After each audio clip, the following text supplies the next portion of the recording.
tell us about the president's current thinking about ground troops and whether they could be used? If they were to be sent into Iran, what would they be used for? What's the situation on that? Well, they're not part of the plan for this operation at this time, but I certainly will never take away military options on behalf of the President of the United States or the Commander-in-Chief, and he wisely does not do the same for himself. I know there's many leaders in the past who like to take options off of the table without having a full understanding of how things could develop. So again, it's not part of the current plan, but I'm not going to remove an option for the President that is on the table.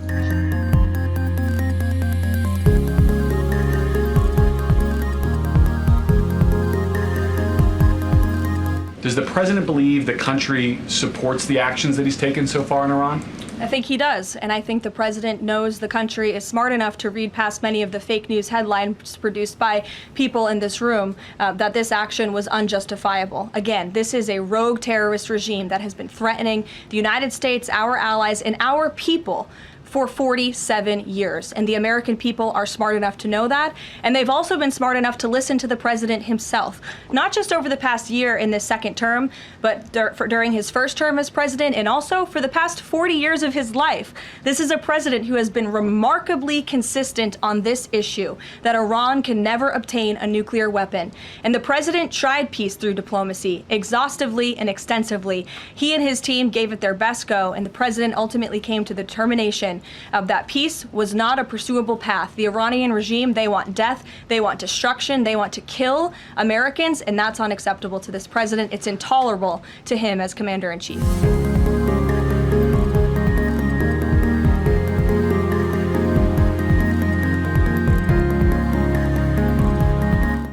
Well, thank you very much. These are exciting times. I think you probably want to speak about war rather than this, but this is very important. This is very important, and we're doing very well on the war front, to put it mildly, I would say. Somebody said, on a scale of 10, where would you rate it? I said about a 15. And we're going to continue to do well. We have the greatest military in the world by far. And that was a tremendous threat to us for many years. 47 years they've been killing our people and killing people from all over the world. And I think we have great support, and I think if we didn't do it first, they would have done it to Israel and give us a shot if that was possible. And if we didn't terminate the worst deal, one of the worst deals ever made, the Obama nuclear deal, I call it the Obama nuclear deal, where he gave everything to Iran, including a nuclear weapon. It was a road to a nuclear weapon. Bad things would have happened 4 years ago, because they would have had a weapon 4 years ago if I didn't terminate that deal.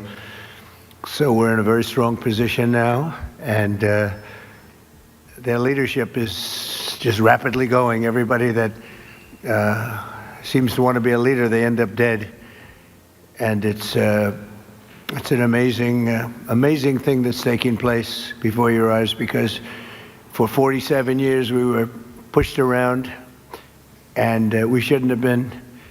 And I think I can say, and you see it as well as I do, you see the tremendous progress that's being made. Their missiles are being wiped out rapidly. Their launchers are being wiped out. They're attacking their neighbors. They're attacking their, in some cases, allies, or not so long ago allies. And, you know, it's really a nation that was out of control, and they would have used it on us if we let them, if we waited any longer. A big factor was Soleimani, the killing of Soleimani in my first term. And maybe the biggest factor was the rebuilding of the military in my first term. And then the B-2s hit the, and I use the word obliterate because it really was, it was a complete obliteration of their nuclear potential. And that set them back very, very seriously.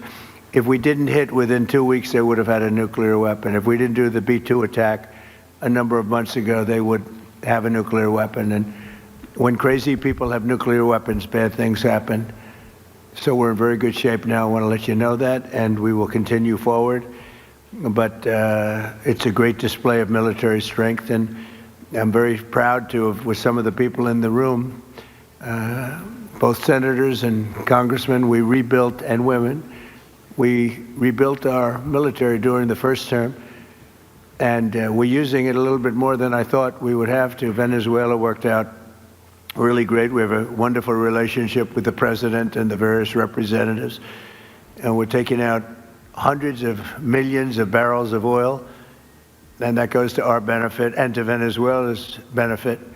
They'll be doing better than they've ever done before, and we will get a big piece of that, and we'll also make life wonderful for the people of Venezuela who have been very, very badly hit. So that's a lot said in a short period of time, but you can witness it for yourself.